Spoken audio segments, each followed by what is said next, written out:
भाई तारू सिंह लगभग 1745 ने अपने धर्म के लिए अपनी जान दे दी। उन्होंने अपना धर्म छोड़ने के बजाय मरना पसंद किया।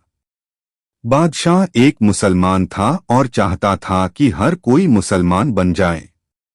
मुगल साम्राज्य के शासनकाल के दौरान पंजाब में जन्मे भाई तारू सिंह का पालन पोषण उनकी विधवा मां बीबी धर्म कौर ने एक सिख के रूप में किया, क्योंकि उनके पिता भाई जोध सिंह युद्ध में मारे गए थे।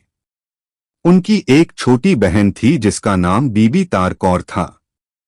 वह एक पवित्र सिख थे जो सिख गुरुओं की शिक्षाओं का पालन करते थे, अपनी जमीन पर मेहनत से काम करते थे और मितव्ययिता से जीवन जीते थे। हालांकि वह एक अमीर आदमी नहीं थे, लेकिन वह हमेशा खुश रहते थे और अपने सिख भाइयों और बहनों के लिए बहुत कुछ करते थे।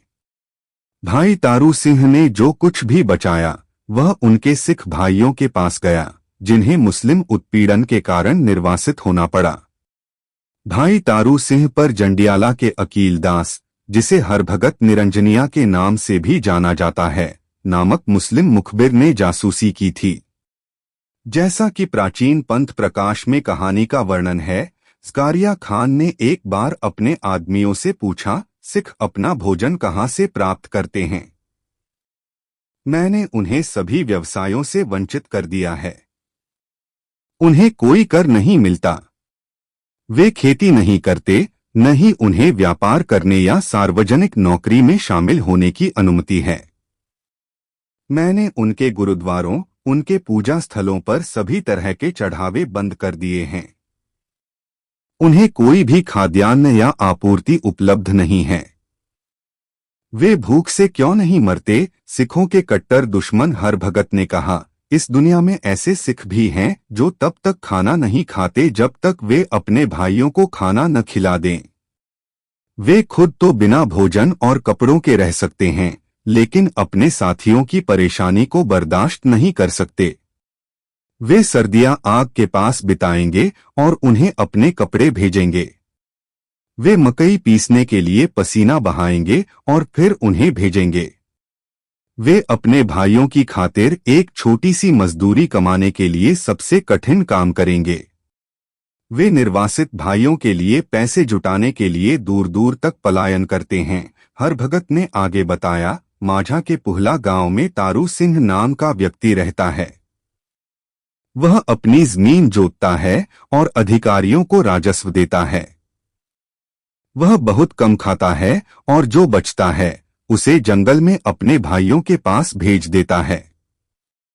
उसकी मां और बहन दोनों ही जीविका चलाने के लिए मेहनत मजदूरी करती हैं। वे बहुत कम खाती हैं और मोटे मोटे कपड़े पहनती हैं। जो कुछ भी वे बचाती हैं उसे अपने साथी सिखों को दे देती हैं। 20 पुलिस वालों के साथ और भाई तारू सिंह और उनकी बहन की गिरफ्तारी के आदेश लेकर हरभगत निरंजनिया पुहला गांव पहुंचे।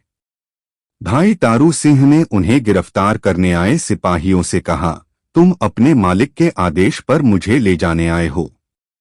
मैं अपने मालिक के आदेश से बंधा हुआ हूं और तुम्हें बिना खाना खाए जाने नहीं दे सकता। सिपाहियों ने उनकी बात मान ली और खाना खाने के बाद उन्हें गिरफ्तार कर लिया। भाई तारू के बाल नहीं हटाए जा सके, इसलिए मुसलमानों ने उनका सिर उतारकर फर्श पर फेंक दिया।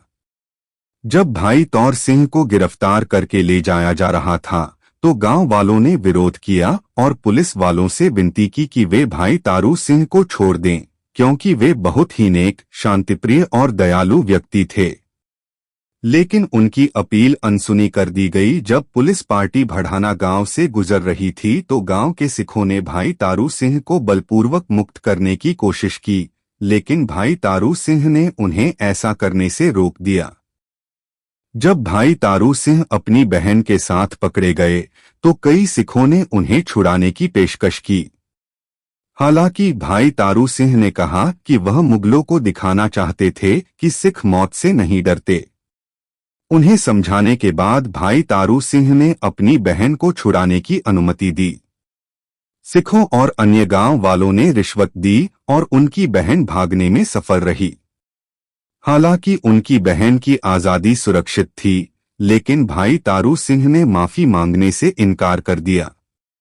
भाई तारू सिंह जी ने भाई मनी सिंह जी से अमृत लिया था और उनसे बहुत प्रभावित थे। भाई तारू सिंह को जेल की कोठरी में बंद कर दिया गया और उन्हें कई तरह से प्रताड़ित किया गया। जितना ज्यादा उन्हें प्रताड़ित किया गया, भाई तारू सिंह हर कीमत पर अपने धर्म की रक्षा करने के अपने संकल्प में उतने ही दृढ़ होते गए। आखिरकार भाई तारू सिंह को ज़कारिया खान के सामने पेश किया गया और सिख अभिवादन के साथ उनका स्वागत किया गया। वाहेगुरु जी का खालसा, वाहेगुरु जी की फतेह। जब उन पर देशद्रोह का आरोप लगाया गया तो उन्होंने कहा, मैं अपनी जमीन पर खेती करके और कड़ी मेहनत करके अपनी आजीविका चलाता हूँ। मैं नियमित रूप से भूमि कर का भुगतान करता हूँ, जिसे रिकॉर्ड से सत्यापित किया जा सकता है। अगर मैं व्यापार करता हूँ तो मैं कर देता हूँ। हमारे भुगतान के बाद जो बचता है वह हमारे पेट के लिए होता है। हम अपने मुंह से जो कुछ भी बचाते हैं उसे हम अपने भाइयों को देते हैं। हम आपसे कुछ नहीं लेते, फिर आप हमें सजा क्यों देते हैं? ज़कारिया खान गुस्से में था और उसे कोई उचित जवाब नहीं सूझा। खान ने भाई तारू सिंह से पूछा कि उसे अपनी ताकत कहाँ से मिलती है। भाई तारू सिंह ने कहा कि उसे अपनी ताकत गुरु गोबिंद सिंह द्वारा दिए गए केश बाल से मिलती है। क्रोधित होकर ज़कारिया खान ने उसे इस्लाम धर्म अपनाने या अपने बाल कटवाकर यातना देकर मरने का विकल्प दिया। भाई तारू सिंह ने शांति से पूछा, क्या मैं मुसलमान बनकर कभी नहीं मरूंगा? क्या मुसलमान नहीं मरते? मैं एक दिन मरने वाला हूं। चाहे मेरा धर्म कोई भी हो तो मैं अपने धर्म को क्यों छोड़ूं, जिस पर मुझे बहुत गर्व है। मैं ऐसा काम क्यों करूं जिससे मैं अपने प्यारे गुरु की कृपा से वंचित हो जाऊं? अगर भगवान चाहते कि मैं मुसलमान बनूं तो मैं मुस्लिम माता पिता से पैदा होता।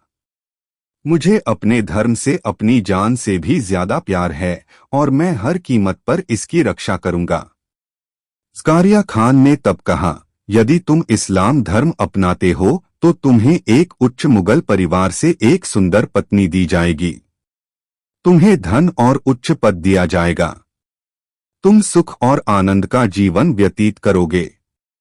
यदि तुम मना करोगे तो तुम्हारे बाल जबरन काट दिए जाएंगे और तुम्हें भयंकर यातनाएं दी जाएंगी।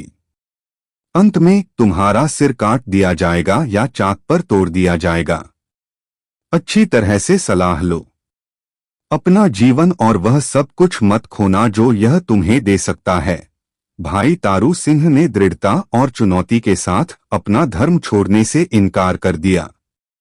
उन्होंने कहा, भले ही मुझे पूरी दुनिया का राजा बना दिया जाए, भले ही स्वर्ग की सभी सुंदरताएं मेरे निजी सेवकों के रूप में पेश की जाएं, भले ही पूरी दुनिया का खजाना मेरे चरणों में रख दिया जाए, मैं अपना धर्म नहीं छोड़ूंगा।